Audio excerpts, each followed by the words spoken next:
Good morning, brothers and sisters. Nanapunta sa itong Christian Life program na thank you for. We are now in module 2, authentic Christian. Actually, we have 5 topics. Introduction to charismatic prayer, loving God and neighbor, the Christian family. Mga itong last na itong discussion. So now we are on the top 8 or the Christian in the marketplace. Reminder lang to sa participants, may mga tutorial for our prayer request. Payong kung kailan para tumapor sa itong story. Ako introduce ang ating speaker for today. He was born January 12,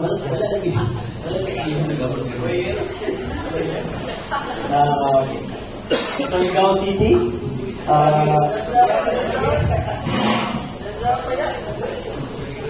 Address is San Vicente, Quezon City.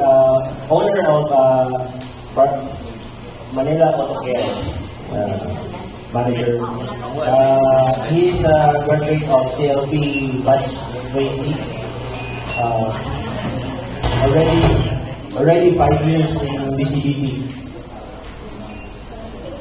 He is our chapter treasurer right now. And ang title niya sa ang topic ko is The Christian in the Sakto. I'd like to introduce brothers and sisters. Our speaker is Ryan J. Yap.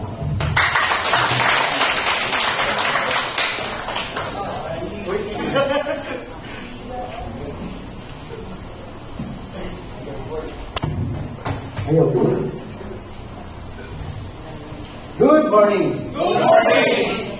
Kumusta, brothers and sisters? Lain mo na mga tao sa buwan. Ako? Okay na po. Nag-video na. Yan ang absent ka mo. Kaya nag-make up ang good. So ako yung absent. Anyways, my name is Ryan. Hi, Ryan. Ano mo yun? More of a sharing. Okay, last November 22, katong not 29, katong previous na kuhan, Tito Tony, si Tita Marlene, and Dr. Sis Deliosa Manet talk about the Christian family. Today, my topic is about the Christian in the marketplace, which is the fourth topic of the Module 2, which is the authentic Christian. In this talk, we're going to examine the role of a Christian in the marketplace and how we're going to survive in today's very hectic, chaotic business and work environment.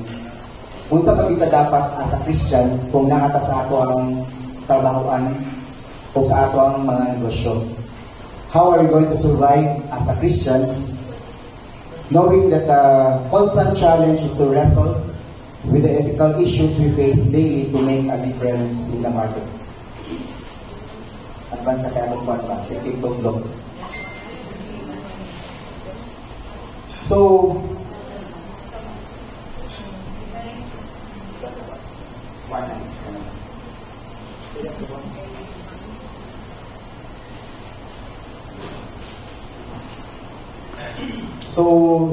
our goal is to emphasize the sanctity of work, to encourage the businessmen and professionals to trust only the Lord for the fruits of their labor, and to understand our mission in the marketplace. Kung we got marketplace bang we're not talking of the market itself, but kung asa kita na trabaho, kung asa atong mga negosyo, that's our marketplace. So, ato yung ko na, wala ka ba dyan? Nagdali. So first is to emphasize the sanctity of work. From the word sanctity, meaning holy or sacred. Question, do we put value in our work? I myself, as a manager sa akong negosyo, I should put value sa akong trabaho. Kay mo may nagbuhi sa akong or even sa akong pamilya. Next is to encourage the businessmen and professionals to trust only the Lord for the fruits of their labor. Remember that our work, ang atong negosyo, or even our businesses, is a gift from God. And we should know how to thank Him sa tanan niyang ipanghatag sa tuwa. All our success in our effort should glorify our Lord. Third is to understand their mission in their marketplace. Our mission here in BCBP is to bring Christ in the marketplace and to win the marketplace for Christ. By discovering how each of us can be used in the marketplace to serve God through serving others, by providing opportunities for growth for others, and through preaching the gospel through our actions in the marketplace. At the end of this talk, we will then realize that we should put value in our work. We glorify the Lord because of our success and define the role of a Christian as a Christian in the marketplace. Next brother. So introduction. Christians are not just Christians in church or in the family, but also in the marketplace. Our Christian value should be integrated in all aspects. May it be in the church, in your family, and definitely in our workplace. We learn our Christian values either in school, from our parents, or from the church. And dapat madala nato ni siya whenever tamo ato. For example, I I go to church every Sunday. Tama siguro sa tanan. And with my family. What I mean, ginapakita nila ako sa akong mga kids na going to church every Sunday is very important. Kaya the only day na ito ginahatag na ito para sa Ginoo. So, ang kanilang value na ginapakita natin mga anak, maitutip nila na dapat mo every Sunday musimba dito. We spend our enormous amount of our work or our time at work. Remember that 40 to 50% of our waking hours nakaka sa atong trabaho. And of course, sa atong trabaho, naagin ang mga conditions. Hindi lang sa silingan. Naagin ang mga business dealings na makuha nato sa client. Maka-remember ko katong baguhay lang ko sa BCBP. Actually, nako'y client sa shop na mo na kuhaan siya ka ng purchaser siya sa isa ka mining industry. Then, of course, kanang usual, kanang kapamata na para mabalik-balik siya sa kuha ay mga tagong incentive sa iya. Mo siya friendly, di ba? So, sa tulad wala pang hindi pa ko di CBP ha. So,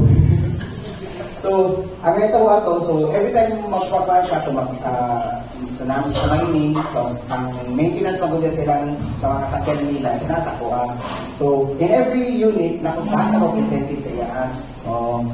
So, nakalimutan ko yun, 10 or 20% sa total, sa per unit yun ang kuha ginahapag. And of course, I was invited later sa BCBP. Then, dito ko nakuha ang nag-expect, ako na-expect na magka-uban po me as batch. Ako yung batchmate me sa BCLP, sa Christian Life Program. Like, kamo, karon. So, inspire lang ko kay knowing, pero wala ka nakabalo kung say kuhaan ang mga business dealings prior to that. So, mato siya, so ako napadayon ko sa BCBP, here I am in front sa inyo siya siya napadayon sa BCLP. So, muna siyang kuhaan gingon na let us be careful sa atong integrity because ingon pa ni Beth Medler, God is watching us. Kaya Beth Medler? Kaya di ka natin magkasa ng atong integrity. It's like,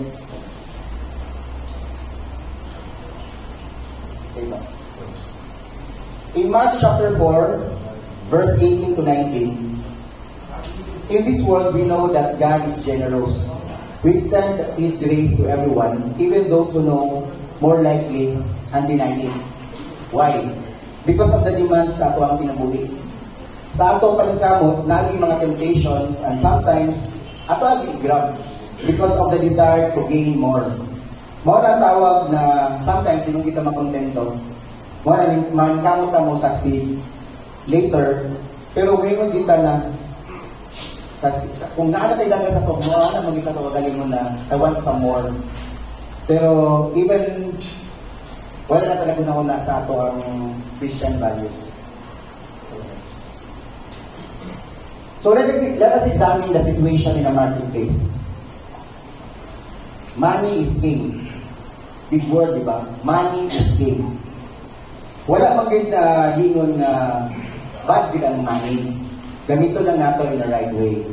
In fact, Jesus, di-work man siya as a carpenter to earn money to support himself and the wider family.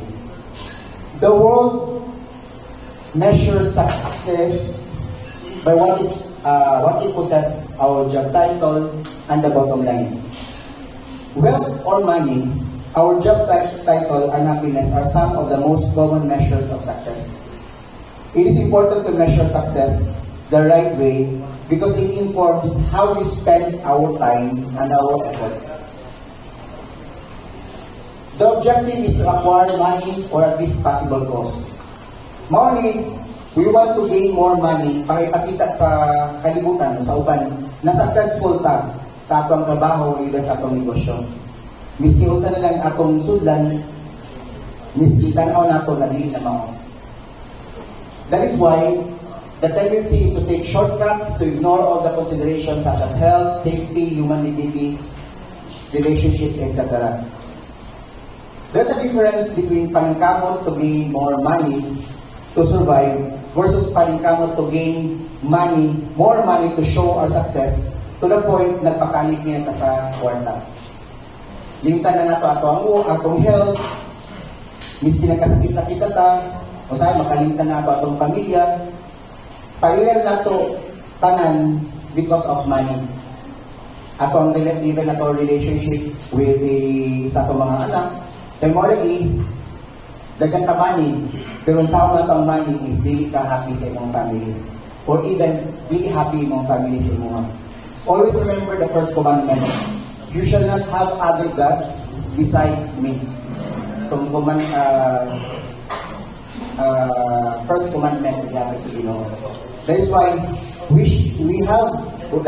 have to use money in a right way to align our Christian values. Okay ba mo? Sige-sige mo tando-tando. Actually, inaanap ko sa tubangan ng tando-tando, pero sige-sige ko yun yung nakuanggot. Next brother.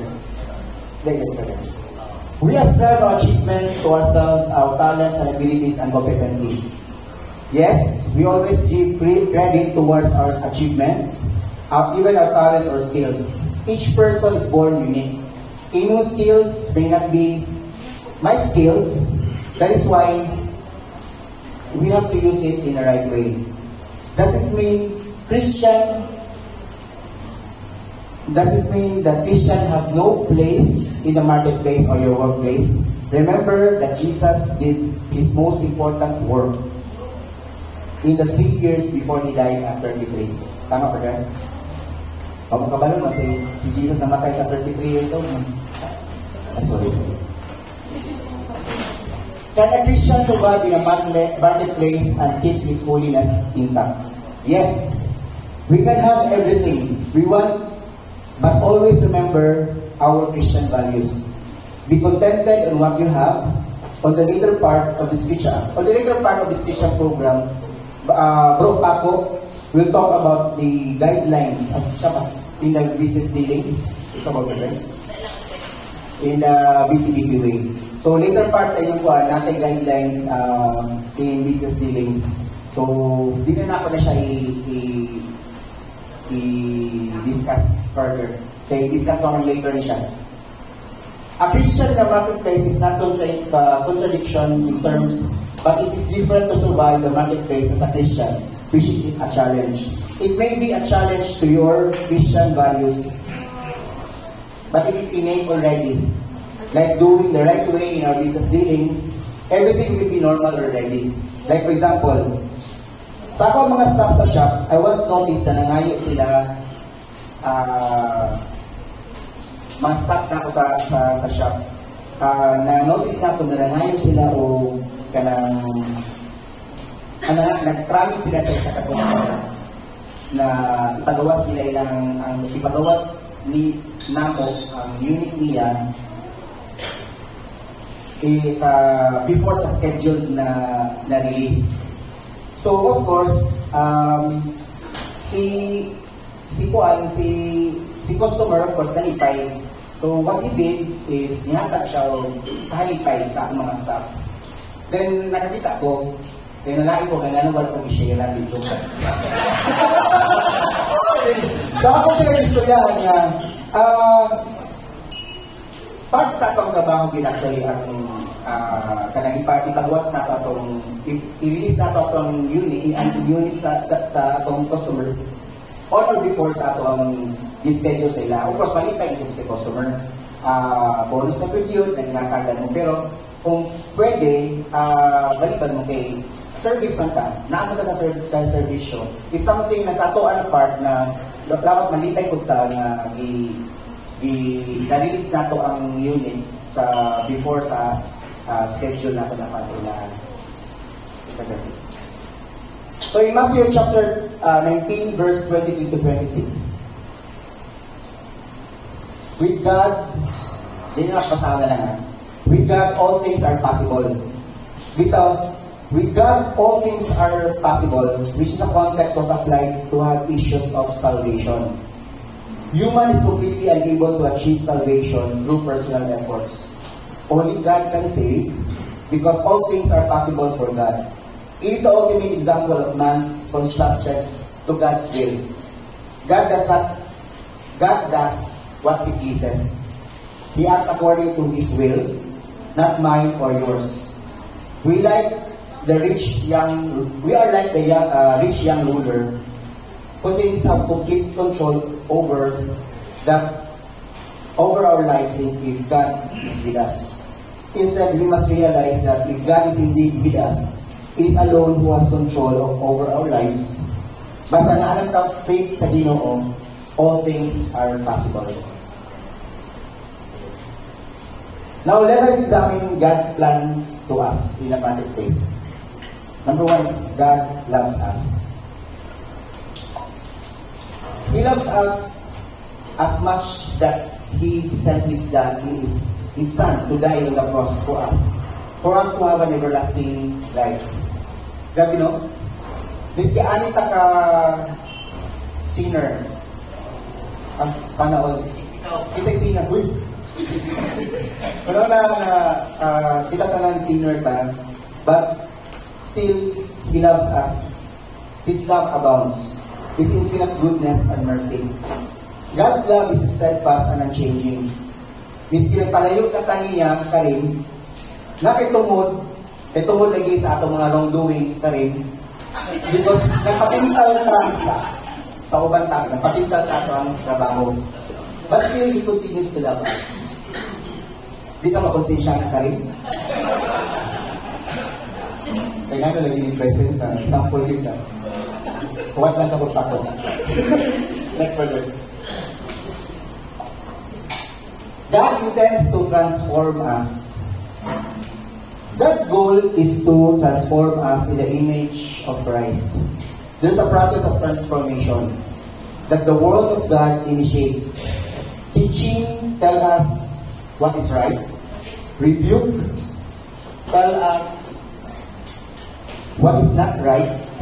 Correction tells us how to get right. And the training shows us how to stay right. Kabalo ko na lisod mag-usap. Kaya ginabuhat naman nato normally, di ba? Mawala na karon na naata sa dili sa PCLP kay tunduan ta sa mga teachings like sa kaning ginabuhat nato in the right way. I-correct nato ang mga wrongdoings, especially sa ato ang workplace at in the marketplace. And i-train ka na magpadayon ka sa pagbuhat sa unsay sakto. In Romans chapter 12 verse 2, he mentioned na Paul urges Christians not to let the values and practice of the world shape their thinking and behavior. Instead, he encouraged them to allow their minds to be renewed by God's truth so that they can understand and follow God's will for their lives.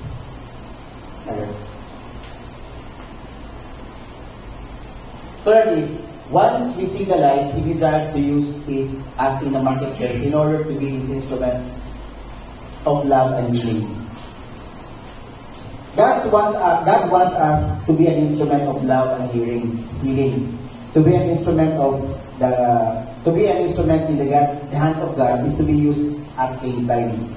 We use it as an instrument to bring the best of others. In a sense, God uses us as His tools for sometimes delicate work of sharing His goodness with others. Always remember that work is God's, but man is God's instrument. Ang atong trabaho, di ka na sa Ginoo.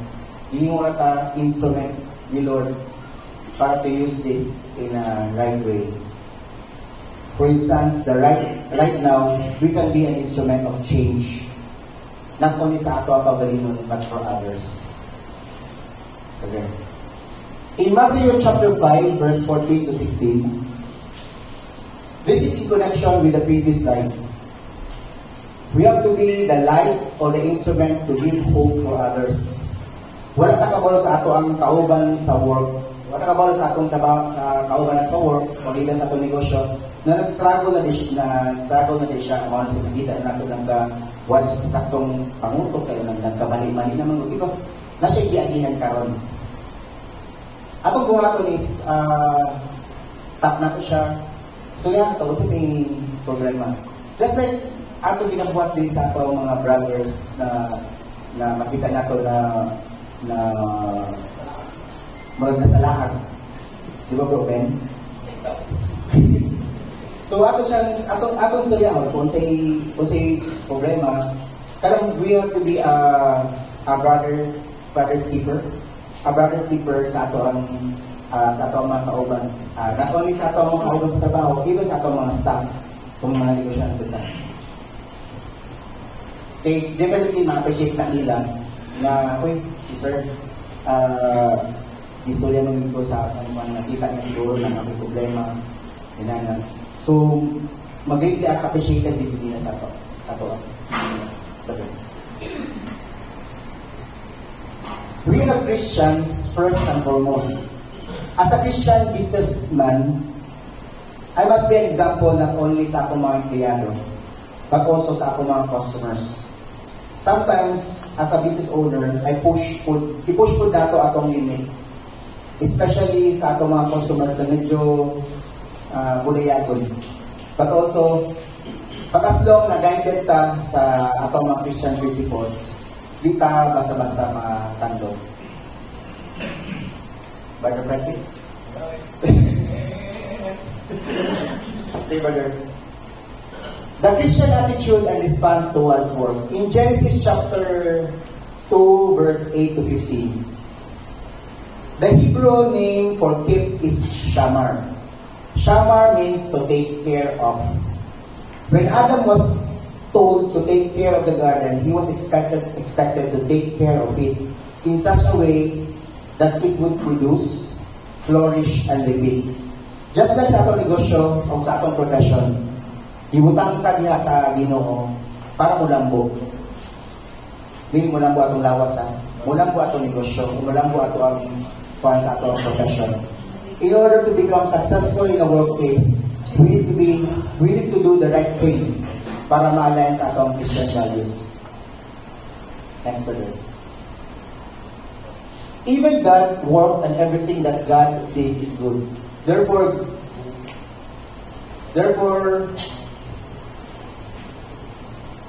work is good. Remember that God is also a worker. Next is God made man his co-owner and steward of the resources that He entrusted to him. Remember that everything that we have is not ours. Dili ni atoa. Gi-entrust ni sa atoa sa Ginoo. Ato ang profession, ato ang mga negosyo. Even our own time, even our talent and finances. We are Christians. We as Christians we have to use these resources wisely and for His glory, and in return, He will bless us abundantly. Work is not a curse. God set man to work even before the fall of Adam and Eve. Wala tayo right mo na curse ang trabaho kay tungod na itapoy, tungod sa pressure. Wala tayo right dito mo reklamo sa atong trabaho. Kaya na first place, yahatag na sa Ginoo sa ato in order for us to survive. Tama? Tama ko, mali mo. Wala mali yan pa. Correct. Our attitude towards work should be, we should be thankful. As mentioned from the previous slide, instead na magreklamo, magpasalamat pa sa ato ang work, sa ato ang mga negosyo. Because dili ka na gitagaan ani na ay namin ang opportunity. Imagine those people who are struggling right now, looking for a job. Nakita makaindi ako na swerte gihapon ta. Makaindi ako na swerte gihapon ta. Kaya natin negosyo karon, natin trabaho karon. Pero wala ginawa sa mga ligod-ligod ta kay kapoy na. Kapoy na sa atong trabaho itong sa mga kanang mga toxicity sa trabaho, which is normal mo siya. But still, you have to be very thankful. Yung sa na lang, kung di man ka makaligot-good kay kung wala kayo trabaho, kung nag-standby ka, di ba? Naggangargan ka. Our work, our career, or business is not our God. Remember, nako'y kailan, nako'y friend na nagpa-meeting sa trabaho. Isa ka niya. He worked even, ang trabaho is 8 hours pa rin. He go beyond 8 hours. To the point na usahay makalimot na siya sa iyang pamilya, sa iyang, especially sa mga bata. Kaya itong mga bata niya, may paman. Kaya pag-abot niya sa balay, instead na mag-istorya sa mga bata, natulog na. Kaya kung nag-late na siya mahuli, late siya nahuli, kaya tungkol lang inom-inom, kaya tungkol sa trabaho. Kaya of course, kapoy naman, mga kung as much as possible, the 8 hours na ihatag sa Ginoo sa ating trabaho is enough, tapos the rest, ihatag natin sa pamilya. Work is meant to serve those who benefit from our products or services. First, let us do our work or our job the right way by serving our customers and clients in the best way, in the best possible way. To obtain money, because our work, we can buy the things we need for ourselves, for our family, and even by helping the community through donations in outreach programs, especially those na nakatali sa other community. Hindi na ako mention ang Rotary, hindi na ako mention na ang Aguila, hindi na ako mention ang Lions na sorry. So, to provide for those who are less fortunate in the church, remember that our work is a gift from God. And we should also know how to share our blessings. Not only sa church, through land offering, but also through tithings. Later part of this, sa BCLP ninyo, isa may mag-talk about tithings.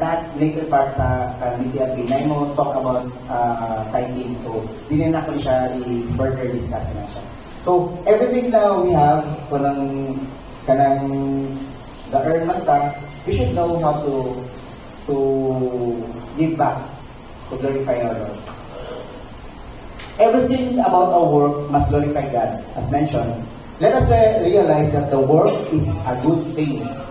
Let us do our work with all our heart, be honest in everything, and most especially, do not complain. Further, in Colossians chapter 3, verse 23 to 24, as mentioned, I don't know who is your boss. Is your employer or who you're accountable to in your work. And yes, it's good to have human authority over us and for the authority to be good. But ultimately, our authority is not only for man or any women. Our authority is for the Lord. We're working for the Lord and we're serving for the Lord. Klaro mas siguro atong ang kanina verse. Favorite. We ought to pursue and protect the following values: respect, integrity, compassion, humility, excellence, service, and trust, or the richest. First is respect. If you want to be respected, you must respect others to get positive relationship and a sense of belonging. Next is integrity. We should behave ethically and do the right way even behind closed doors. Dili na ba may bawaan kung unsa ta ka-honest, especially no one is watching kung kita lang isa iba. Next is compassion.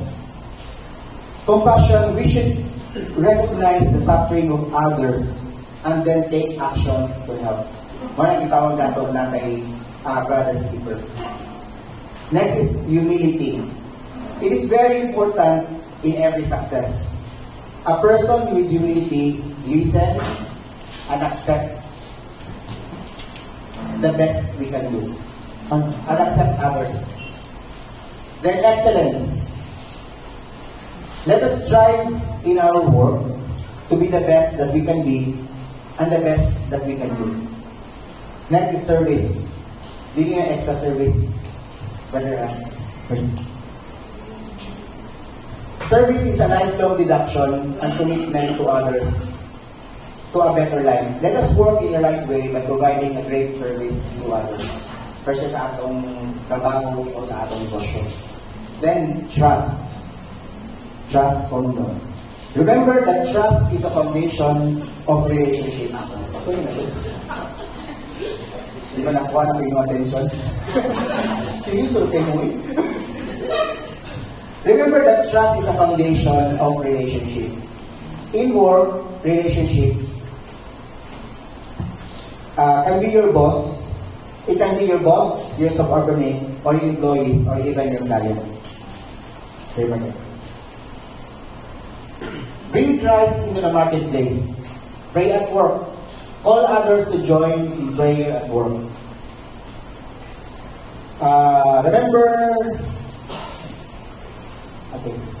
Remember sa kanina ako mention na gano'n ato gibuhat na ato gano'n why do we need to have a Christian value in a marketplace or in our workplace? Gano'n di man sa church ato ang ministry ato buhaton because of course, ang ako mention 40 to 50% sa atong waking hours is naata sa trabaho, naata sa atong negosyo, di ba? So bringing Christ sa atong workplace is like glorifying and praising Him. It's like sharing our Christian values with others. Makakita na isa ako ang mga staff na every 3 o'clock, once mo alarm akong phone of 3 o'clock, mo post ko, mo pray ko of 3 o'clock prayer. Para sa ako, ang 3 o'clock prayer is very powerful, especially kanang natay definitely di ko nang pagkakapas na ako gipangayo sa Ginoo. So para sa ako is very powerful ang 3 o'clock prayer. Mga akong kung namoy kuan, i-try niyo 3 o'clock prayer. Kanang every 3 o'clock ipa-alarm ng then post lang mo sa inyong trabaho. Even natay wala naman na tayo sa pag-pray. Dapat kayo siya na kuan sa it's something na makualitan, mariligtan o natin iagihan kaya siya na. So, okay pa ba tanan? Yes. Okay. Damay na lang. So, let us continue. The Christian attitude and response towards wealth and money. What our scripture says about wealth and money? Wealth and money is a gift. All our possessions like wealth and money is a gift from God. When we understand wealth as a gift of God, we understand that it comes from God. And it belongs to God, of course. But we have to use it in the right way. Kaya ang wealth of money, kay resulta ba sa atong paningkamot para mo lang po. It is something in return sa atong mga sacrifices. But it is not measure of God's love for us because God's love, everyone especially cares for the suffering and poor. God provided us everything, including our wealth, to enjoy our life after our sacrifices. Reward siya sa mga hago nato na giagihan. But do not measure God's love because of what we possess right now or how wealth and comfort He brings into your life. Measure God's love by how much Himself He shows to you. Mao dapat in everything we have, we should know how to share. Kay mao nang gusto sa Ginoo. Brother. It can be a curse, ang wealth and money. We should be contented in what we have right now. Di ta dapat magpasobra-sobra, dapat kung unsay ray dapat sakto. Sawa man ang sobra-sobra kung di na ta malipayon. Sawa man ang sobra-sobra na affected na itong relationship with our family or even sa ato our kids. To quote in one of my favorite Kung Fu Panda movie, yesterday is history, tomorrow is mystery. but today is a gift. It is a gift from God, which is called present. The quote emphasizes the importance of the present moment. The present moment is all that we have. That's why you have to make it out of it. Okay. Wealth and money can be our God or your God. We cannot serve God and wealth or money at the same time, because we will either hate the one and love the other. We have to serve God first above all, because wealth and money came from God. Remember that God is a zealous God. He supports our needs because He loves us. Do you think madala ni Mark Zuckerberg or ni Bill Gates ang ilang possession sa langit? Remember that we brought nothing into this world. Ihatag ila sa Ginoo sa ato. And definitely we cannot carry anything out of it. Because about everything in this world is not ours. So what should be our attitude towards wealth and money? We should be contented. Wala pa tapugi sa Ginoo na magpakadato sa atong negosyo or sa atong professions. Pero dapat makabalo ta, makontento kung sa ina sa ato ang karon lang. Sometimes ang tao once makatilaw og lamig, mangita pa gid og more. Mao-focus na ta sa mag-focus sa pagpangita o more money to the point na ma-disregard nato ang uban equally important like our health or even our family. We should be thankful. Pasalamat kita sa Ginoo na pasalamat kita sa Ginoo always. Monday to Friday, even Sabado, manrabaho ta. Ihatag ko nato ang Domingo sa Ginoo by going to church and thanking Him sa tanan niyang ihatag sa tuwa. Ako, gamay or simple na butang moabot sa Ginoo, ihatag sa ako sa Ginoo. Mapasalamat ko. Naman dito sometimes na mga butang na wala nato na realize na ihatag nila sa Ginoo. Gamay kayo siya, pero even ka na naman din na may ihatag sa Ginoo sa tuwa, dapat magpasalamat kita. We should glorify the Lord anywhere and anytime. See ba there? Do not make it an end in itself. Do not fall in love with it. Listen to the touch. No matter how much money you have or your money you make, it won't necessarily lead to true fulfillment in your life, because money can't buy happiness. Remember that money is the cause of all evil. Maten kita, especially sa work nato, na kita nagpupot sa money. Na ako staff sa office na always magagamit sa money to the point na may ilang matanggalan din. Kaya naman din mga na kanang natuligo ng cashier na saan matemp pang especially kung may problema financially. Makasabot pang dito, pero di maoy ng ginabuhat. We should talk to them na sahit kami ginabuhat. Ginana. Okay, of course, na may saktong the proper way na para matabangan sila, especially sa ilang struggle financially. Remember, sayang po ang gihatag sa imo as sayang, for example, itagaan siya trabaho pero iyang giusikan ito po na minumang sa siyang trabaho, di ba? So, ano dapat siya paano nato siya, ang atong trabaho dapat ato ang paano na in a right way. Di ba yun? Do not acquire it unjustly or dishonorably. Most of us, Christians, live as through this world is where what we are rewarded. And happiness, satisfaction, fulfillment, and prosperity not only can be ours here and now, but should be. Most of the regrets of our lives come from failing to embrace eternity as consuming, motivational reality, and failing to align our lives to the values of God's eternal kingdom. What I was trying to say is that when we leave this planet Earth, Wala tayong madala, isa, di ba? More na we should prepare our eternal life to do good things, to live with Christian values, and to glorify the Lord. Sakto ko, bro? Bro, ayan? Kasi ka-testing mo. O sige, reply mo. Say, brother. Ayan, wala. Okay, say, brother. In conclusion, say, brother, kan. Focus your efforts.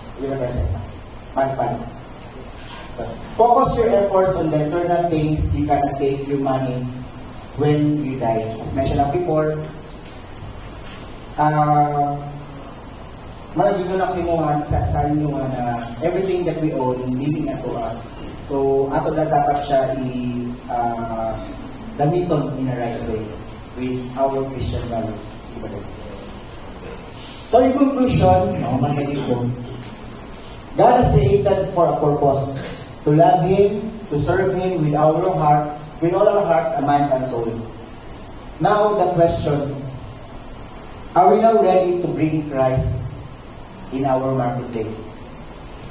Ready na ka? Ready na magpadayon? Yes. Brother Bob? Okay.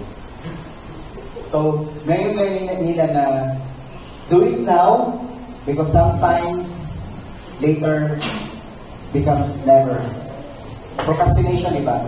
Sometimes magod ang change, and sometimes ang change magod, diba? Change is murag mag-isog kaya ang change na ito, especially ginabuhat na ito. Pero kung tanong natin ang change for in the right way, kung pwede atong buhaton, kaya parang maging siya sa ato ang kabalingon, and of course sa unang tao. So, that's my talk for today. Our discussion starter. How are we able to serve and glorify God in your marketplace or in your workplace in this situation? What are the things you can begin to do to further glorify God in our workplace in this situation? Okay. Tagaan ka mo o 10 minutes sa likod-bukod na natong plan. Thank you.